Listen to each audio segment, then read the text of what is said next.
I am a shoe designer for the Broadway shows, and I do some of the what is termed iconic shoes. Some thigh-high boots for Kinky Boots, and some wickedly wicked boots for Susan Hilferty for Wicked. And so it was something I actually look forward to, and also my work got to travel between the 1930s and the 1960s. And finding the nuances of character for poorer people and for people under rather sort of difficult circumstances. It's interesting to find what clothes are right for those characters.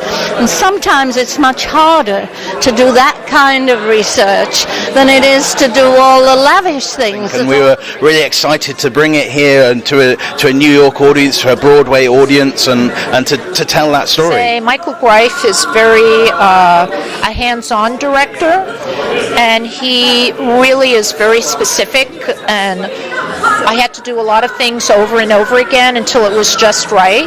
So once we felt like we had kind of created our arc for the two characters, we then showed them to Patty and Christine. Definitely is an intimidating piece. Especially the Broadway version of it here. It's a very, very large design. Real things. I went to Paris and shot buildings and architecture and bridges and for a week, which was incredibly inspirational. And we would bring those in and chop them up into different pieces and then create the visuals that you see on the stage. That even Josh Groban's participation in the show is it's just kismet, because Josh came to see the show when we were in the tent after Ars Nova, and I have a picture still on my phone of Josh and our cast and being like, wow, Josh Groban came to our show.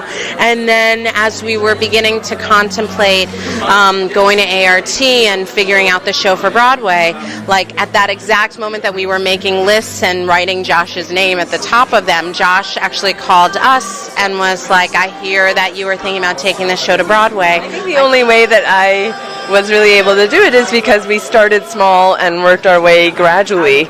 And so, I knew that it was possible. I mean, I think if I was told to just go into the Broadway theater today and do what we did, I don't know that I would have had the legs to stand on. Thanks to Rachel Chavkin, it's thanks to Mimi and Paloma and Nicholas. It's been such a great group of people to work with, and we work really well together. There's certain constraints of the show that the Oompa Loompas have to deliver lyrics, and some very complicated lyrics.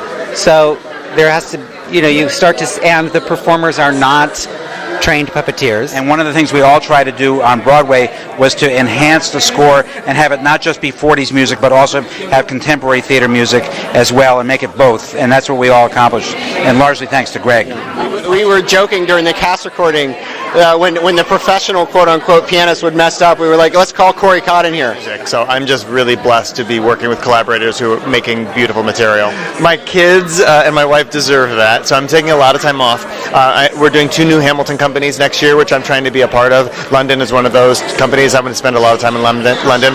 But I'm very excited to announce that next year I'm taking the whole year off to work on a musical that I've written.